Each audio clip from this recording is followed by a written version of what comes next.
लखनऊ के गोमती नगर इलाके में एक भव्य कोठी खड़ी है जिसकी कीमत करीब 20 करोड़ रुपए आंकी जाती है। यह इलाका लखनऊ का सबसे पॉश और आधुनिक हिस्सा है, जहां चौड़ी सड़कें, हरे भरे पार्क और ऊंची ऊंची इमारतें शहर की समृद्धि की गवाही देती हैं। यहाँ के घरों में विलासिता की कोई कमी नहीं। Swimming pool, gym, home theatre और आयातित फर्नीचर सब कुछ मौजूद। लेकिन हरिशंकर त्रिवेदी की ये कोठी इन सब में अलग नजर आती है।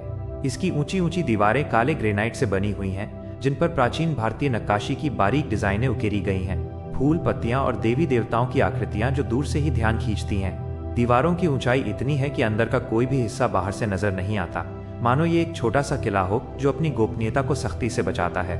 मुख्य द्वार इलेक्ट्रॉनिक है, जो रिमोट कंट्रोल से खुलता बंद होता है, और उसके दोनों तरफ लगे सीसीटीवी कैमरे हर आने जाने वाले पर नजर रखते हैं।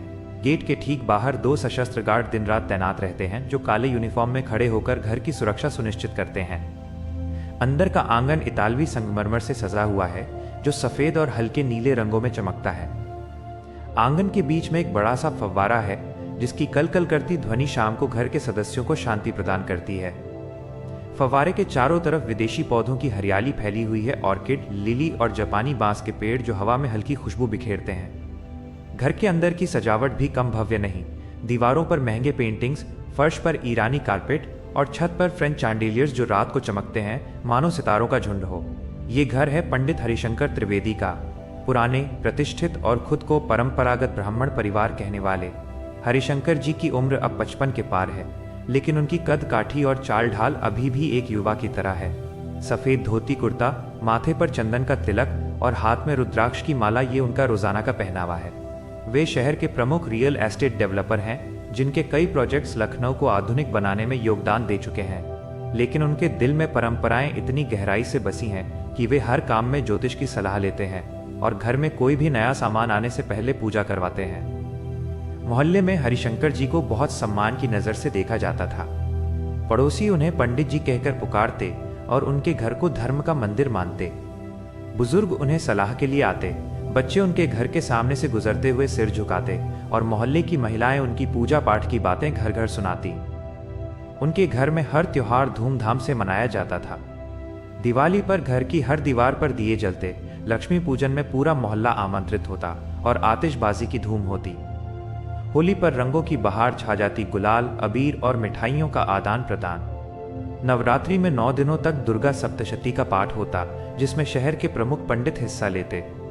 हर रविवार को सुबह सुबह कथा वाचन का आयोजन होता, जहां रामायण या महाभारत की कहानियां सुनाई जाती। हरिशंकर जी स्थानीय मंदिर समिति के अध्यक्ष थे और वे ज्योतिष भी करते थे। लोग उनके पास अपनी कुंडली दिखाने आते और वे बड़े बड़े धार्मिक आयोजनों का आयोजन करते, जैसे कांवड़ यात्रा में सहयोग या गंगा आरती में हिस्सा। उनका परिवार सदियों पुराना था। उनके पूर्वज लखनऊ के नवाबों के दरबार में पंडित हुआ करते थे, जहां वे धार्मिक अनुष्ठान और ज्योतिष की सलाह देते थे। आज़ादी के बाद परिवार ने व्यवसाय में कदम रखा और आज हरिशंकर जी की कंपनी शहर में कई अपार्टमेंट्स और मॉल्स बना चुकी है। उनकी पत्नी सरिता देवी घर संभालती हैं।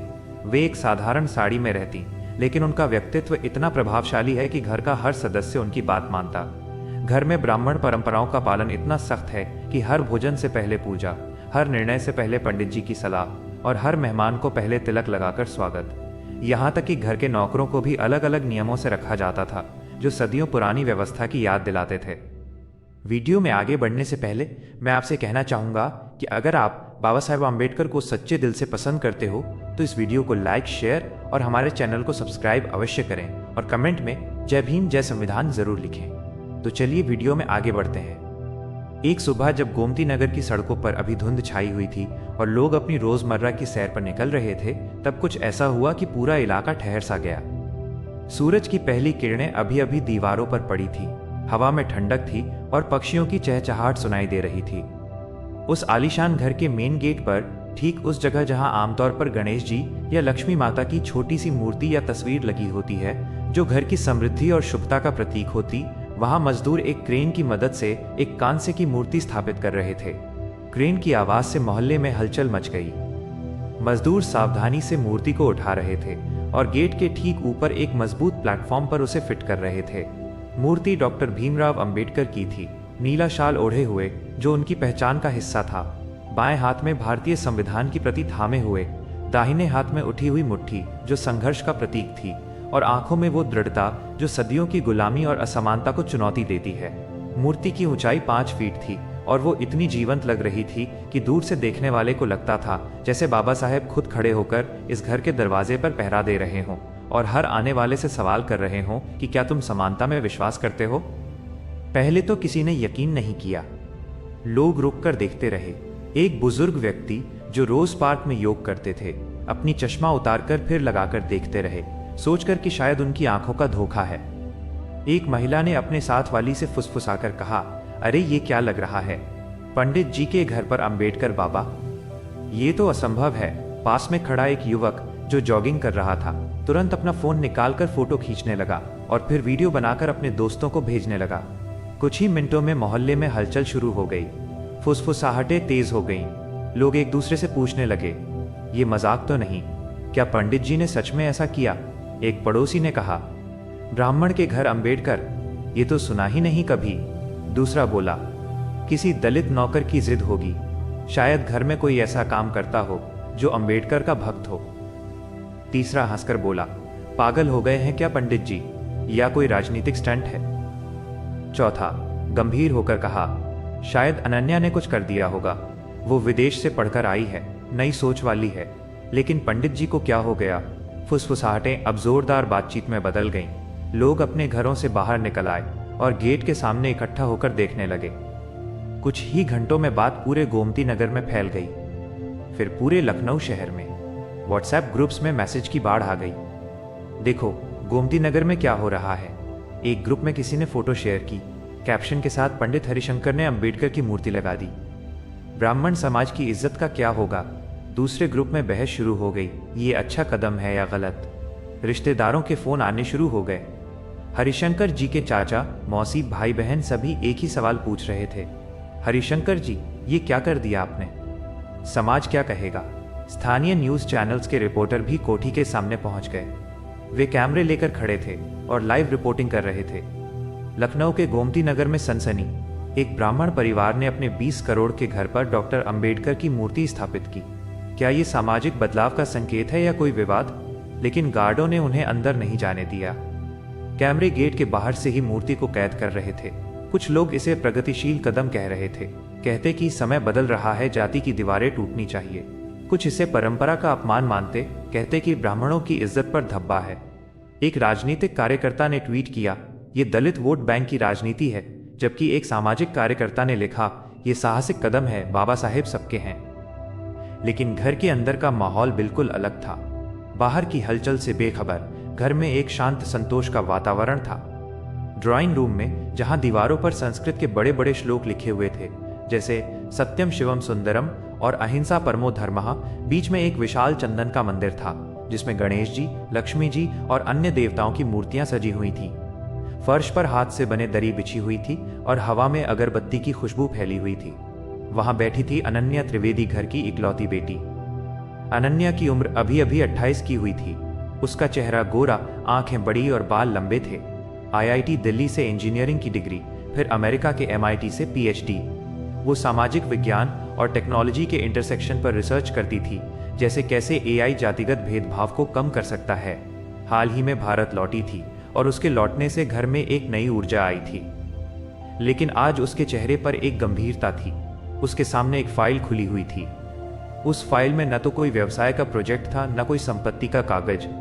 उसमें कुछ पुराने नोट्स थे, डॉक्टर भीमराव अंबेडकर की जीवनी के पेज, भारतीय संविधान की कुछ प्रतियां और कुछ उसकी अपनी लिखी हुई बातें, जैसे जाति एक जहर है जो समाज को अंदर से खोखला कर देता है, या समानता बिना संघर्ष के नहीं मिलती। अनन्या ने शांत लेकिन दृढ़ आवाज में कहा, पापा आज मूर्ति लग रही है क्योंकि जिस दिन मुझे मेरी जाति याद दिलाई गई उसी दिन मुझे बाबा साहेब समझ में आए। मैंने सोचा था कि मैं सिर्फ एक इंसान हूं, लेकिन दुनिया ने मुझे ब्राह्मण बना दिया और उस दिन मैंने जाना कि ये कितना गलत है। हरिशंकर त्रिवेदी चुप थे। उनकी आंखों में एक मिश्रित भाव था, आत्मग्लानि की झलक, जैसे वे अपनी पूरी जिंदगी पर सवाल उठा रहे हों, और थोड़ा सा डर भी कि समाज अब उन्हें कैसे देखेगा। वे सोच रहे थे अपनी उन पुरानी यादों पर, जब वे जाति के आधार पर निर्णय लेते थे, नौकरों को अलग रखना, शादियां तय करना या मोहल्ले में किसी को नीचा दिखाना। आज वे खुद को दोषी महसूस कर रहे थे, लेकिन अनन्या की बातों ने उन्हें हिला दिया था। वे जानते थे कि ये निर्णय उनके परिवार की सदियों पुरानी परंपराओं को, उनके समाज में उनकी सारी इज्जत को, सबको चुनौती दे रहा है। फिर भी वे चुप रहे। अनन्या की बात में एक ऐसी सच्चाई थी जो उन्हें जवाब देने नहीं दे रही थी। सरिता देवी, जो किचन से चाय लेकर आई थी, चुपचाप बैठ गईं। उनकी आंखों में भी आंसू थे, लेकिन वे समर्थन में थीं। अनन्या सही कह रही है, उन्होंने धीरे से कहा। हमें बदलना होगा। उसी शाम जैसे ही सूरज ढला और आसमान में लालिमा फैल गई, कुछ रिश्तेदार घर पहुंच गए। बड़े चाचा जी, जो हरिशंकर से 10 साल बड़े थे और ब्राह्मण समाज के प्रमुख नेता थे, सबसे पहले बोले। उनका चेहरा गुस्से से लाल था। हरिशंकर, ये क्या कर दिया तुमने? ब्राह्मण समाज की इज्जत मिट्टी में मिला दी। हमारे घरों में तो गणेश जी लगते हैं, लक्ष्मी जी लगती हैं। ये दलितों का प्रतीक है। तुम्हें पता है कि मोहल्ले में क्या बातें हो रही हैं? लोग कह रहे हैं कि तुम पागल हो गए हो। एक और रिश्तेदार, जो राजनीति में सक्रिय थे और स्थानीय चुनाव लड़ चुके थे, गुस्से से बोले, तुम्हें पता है समाज क्या कह रहा है? कह रहे हैं कि तुमने वोट बैंक साधने के लिए ये किया, या फिर अनन्या की विदेशी सोच ने तुम्हें बर्बाद कर दिया। सोचो आगे क्या होगा। लोग तुम्हारे घर में आने जाने बंद कर देंगे, शादियां नहीं होंगी। तुम्हारा बेटा जो अभी पढ़ रहा है, उसकी क्या हालत होगी? एक बुआ जी, जो परिवार की सबसे बुजुर्ग महिला थी, रोते हुए बोली, अनन्या, तुम्हारी शिक्षा ने तुम्हें हमारी संस्कृति से दूर कर दिया। हम ब्राह्मण हैं, हमारी परंपराएं हजारों साल पुरानी हैं। अंबेडकर अच्छे थे, लेकिन हमारे घर के गेट पर ये तो अपमान है। हरिशंकर ने पहली बार तेज आवाज में जवाब दिया। उनकी आवाज में वह दृढ़ता थी जो सालों बाद जागी थी, मानो अनन्या की बातों ने उन्हें नई ताकत दी हो। अगर इज्जत किसी को नीचा दिखाकर मिलती है तो ऐसी इज्जत पर लानत है।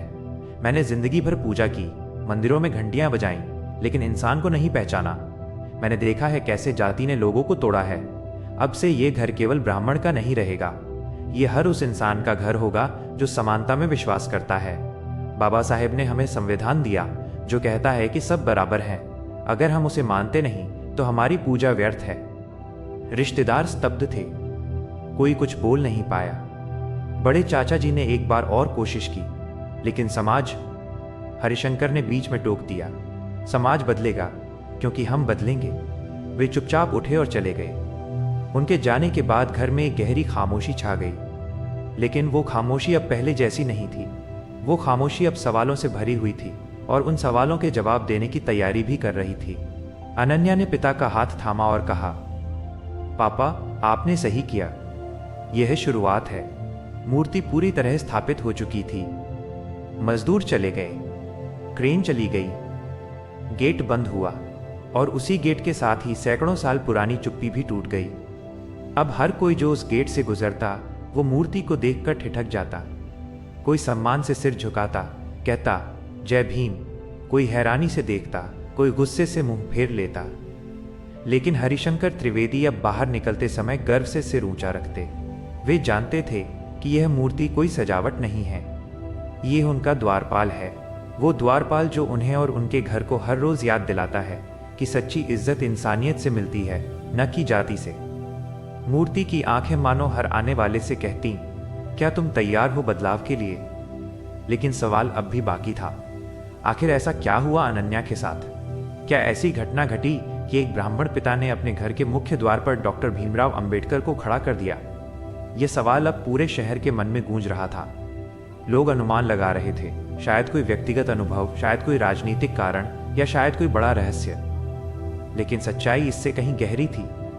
यह कहानी न केवल एक परिवार की थी, बल्कि पूरे समाज की थी, जहां जाति की दीवारें अभी भी खड़ी हैं, लेकिन कुछ लोग उन्हें तोड़ने की हिम्मत जुटा रहे हैं। हरिशंकर जी अब हर शाम मूर्ति के सामने खड़े होकर प्रार्थना करते और सोचते कि कैसे उनकी जिंदगी बदल गई। अनन्या अपनी फाइल में नए नोट्स जोड़ती और सोचती कि ये मूर्ति कितने लोगों को प्रेरित करेगी। सरिता देवी चुपचाप सब देखती और मन ही मन खुश होती कि उनका परिवार अब सही राह पर है। मोहल्ले में चर्चाएं जारी थीं, लेकिन धीरे धीरे कुछ लोग समर्थन में आ रहे थे। एक पड़ोसी ने कहा, पंडित जी ने साहस दिखाया। दूसरा बोला, हमें भी सोचना चाहिए। यह घटना अब शहर की एक किंवदंती बन रही थी। लोग दूर दूर से आकर मूर्ति देखने लगे। कुछ फोटो खींचते, कुछ वीडियो बनाते। न्यूज़पेपर्स में आर्टिकल छपे, ब्राह्मण घर में अंबेडकर, एक क्रांति की शुरुआत। सोशल मीडिया पर वीडियो वायरल हो रहे थे। लेकिन हरिशंकर जी के लिए ये सब मायने नहीं रखता था। उनके लिए ये एक व्यक्तिगत यात्रा थी, जहां उन्होंने अपनी जाति से ऊपर उठकर इंसानियत को चुना। अनन्या अब स्थानीय कॉलेजों में लेक्चर देती, जहां वो बाबा साहेब की शिक्षाओं पर बात करती। जाति खत्म करो, वो कहती, और लोग सुनते। यह बदलाव छोटा था, लेकिन इसका प्रभाव बड़ा होने वाला था। गेट पर लगी मूर्ति अब केवल कांस्य की नहीं थी, वो एक संदेश थी समानता का, न्याय का और मानवता का। हर सुबह जब सूरज की किरणें उस पर पड़ती तो लगता मानो बाबा साहेब मुस्कुरा रहे हों, कहते हों कि कामयाबी मिलेगी। 3 साल पहले की बात है। वह समय था जब अनन्या त्रिवेदी अपनी जिंदगी के सबसे महत्वपूर्ण चरण में थी। वो अमेरिका से लौटने से पहले भारत में ही एक राष्ट्रीय स्तर के रिसर्च प्रोजेक्ट पर काम कर रही थी। प्रोजेक्ट था सामाजिक विज्ञान और टेक्नोलॉजी का मेल कैसे आर्टिफिशियल इंटेलिजेंस समाज की असमानताओं को कम कर सकता है। अनन्या की टीम में हर जाति, हर वर्ग, हर पृष्ठभूमि के लोग थे। टीम के सदस्य दिल्ली के एक प्रमुख रिसर्च इंस्टीट्यूट में काम करते थे, जहां हाईटेक लैब्स, कंप्यूटर स्क्रीन्स की चमक और अंतहीन डिस्कशंस का माहौल था। अनन्या, जो हमेशा से होशियार और उत्साही थी, टीम की प्रमुख सदस्यों में से एक थी। उसकी भूमिका थी डेटा एनालिसिस और मॉडल डेवलपमेंट। टीम में एक इंजीनियर था जो मुस्लिम बैकग्राउंड से था, एक रिसर्चर जो आदिवासी समुदाय से आया था, और कई अन्य जो विभिन्न राज्यों और जातियों से थे। ये विविधता प्रोजेक्ट की ताकत थी, लेकिन अनन्या के लिए ये एक आंखें खोलने वाला अनुभव बनने वाला था। उस समय अनन्या की उम्र 25 साल की थी। वो IIT दिल्ली की पूर्व छात्रा थी, जहां उसने कंप्यूटर साइंस में टॉप किया था। उसके बाद MIT में स्कॉलरशिप मिली, लेकिन प्रोजेक्ट के लिए वो भारत लौटी थी।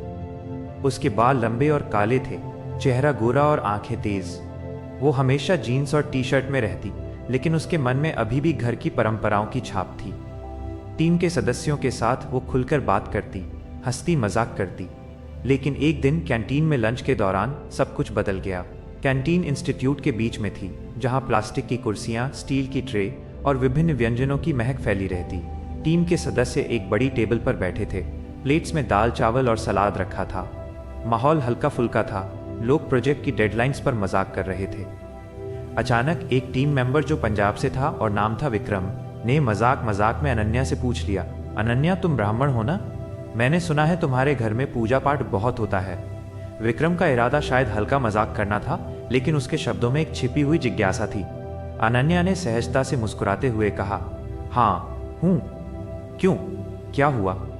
उसने सोचा कि यह बस एक सामान्य बातचीत है, जैसे लोग अक्सर अपनी पृष्ठभूमि पर चर्चा करते हैं।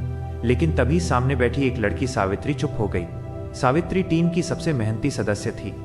वो महाराष्ट्र से आई थी, दलित समुदाय से थी और उसकी उम्र अनन्या से 1 साल कम थी। सावित्री के बाल छोटे थे, चेहरा सांवला और आंखें गहरी। वो हमेशा किताबों में डूबी रहती, कोड लिखती, लेकिन बातचीत में कम हिस्सा लेती। वो सबसे ज़्यादा मेहनत करती थी, रात रात भर जागकर डेटा क्लीन करती, रिपोर्ट्स तैयार करती, लेकिन सबसे ज़्यादा चुप रहती थी।